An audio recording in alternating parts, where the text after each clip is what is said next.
Mi nombre es Esperanza Ponce. Soy ahora empleada de Las Mélidas.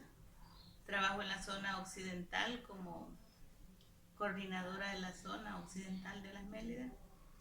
Eh, Durante la guerra participé en la lucha, ¿verdad?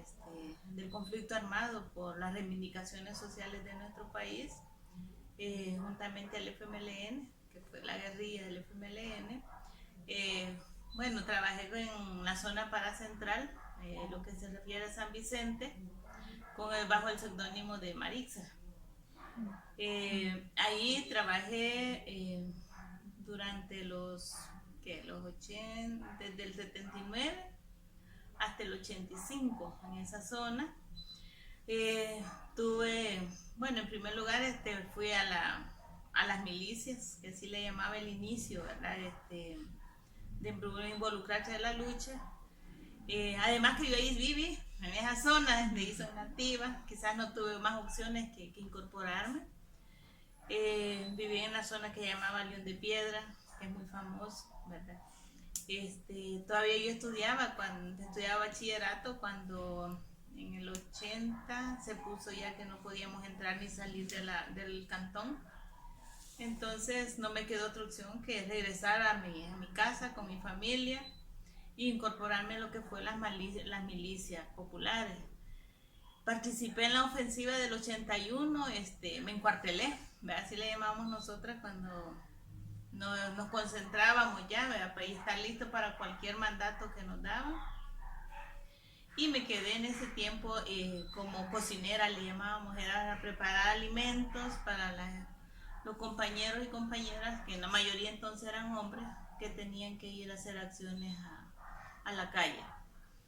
De ahí no me gustó de cocinera, pasé a lo que fue, le llamamos primeros auxilios o sanitarias, era que dar la atención médica a los compañeros cuando salían heridos. Y estuve otro tiempo trabajando como salud, como sanitaria, ¿verdad? Si ahora le pongo el nombre bien feo.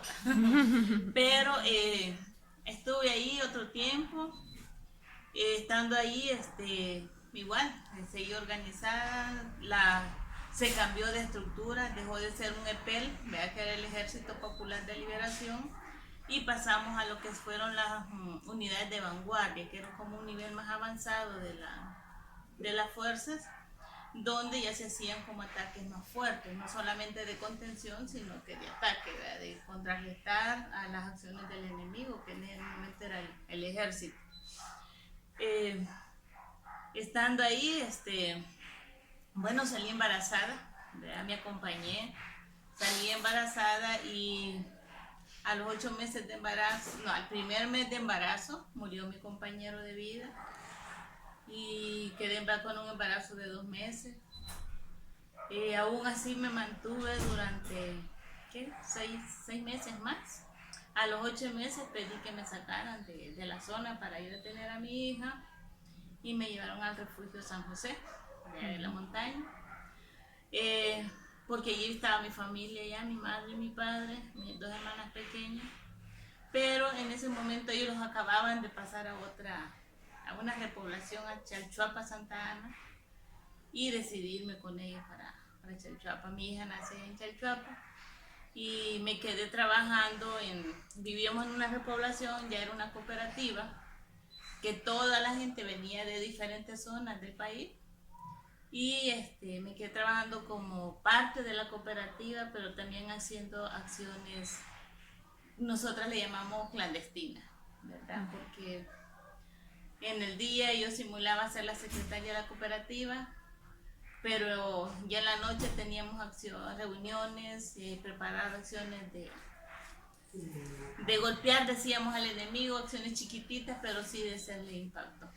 Ya viviendo interna la lucha, ¿verdad? Y que ahí no se reflejaba, no reconocíamos que teníamos derechos nosotras las mujeres, sino que lo reconocíamos el derecho de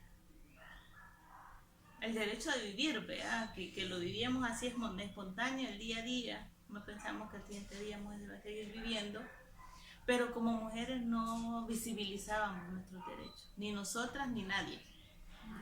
Eh, por ejemplo, se nos trataba a las mujeres, en parte se nos trataba como los demás, como a todo mundo, pero en parte sabía como, sí hubo acoso, ¿verdad?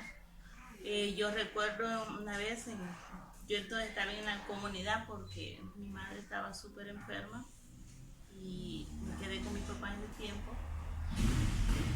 Me recuerdo cuando en la comunidad hubo una violación de dos mujeres, de dos compañeras. En ese momento había un jefe bastante estricto, quizás sin conocer de los derechos humanos, pero era como un hecho repudiable. Y bueno, se le dio castigo al compañero que hizo la violación. Pero así igual se tuvieron muchas, ¿verdad? De compañeros que le faltaron el respeto a las compañeras y también cometieron violación.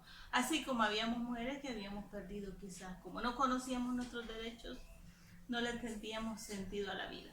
Habían compañeras que les daba igual estar hoy con uno como estar con otro mañana. Entonces, yo para mí es como perderle el sentido a la vida, ¿verdad? Como vivir el día a día. A nivel de la gente que vivía, que no estaba organizada, o las acciones que hacía el ejército, si era, las mujeres nos veían como un instrumento sexual, ¿verdad? La compañera que era capturada era violada por ellos. Y no respetaban si las mujeres estaban embarazadas, igual les sacaban su bebé del vientre, igual las asesinaban y las eran violadas, ¿verdad? Eso lo vivimos un sinfín de veces. Entonces el ejército, el enemigo no vio, en ningún momento nos vio a las mujeres como seres humanos, sino que nos vio como un instrumento que podían satisfacerse y después deshacerse. Había como una forma de hacer militancia, ¿vea? No solamente participar en el conflicto, en las acciones del conflicto, sino que también para hacer militancia partidaria. Y eso es como ir escalonando, ¿verdad? El problema de nosotras las mujeres es que si salíamos a tener un hijo, perdíamos esa militancia. Y cuando regresábamos tenía que comenzar de cero. Entonces nunca las mujeres podíamos escalonar a un nivel alto. Eran raras y contadas las compañeras que se mantuvieron, y podemos mencionar algunas, ¿verdad? Que ahora son nuestras dirigentes políticas, ¿verdad? Que ellas se mantuvieron, que no. Pero otras tuvimos ese problema.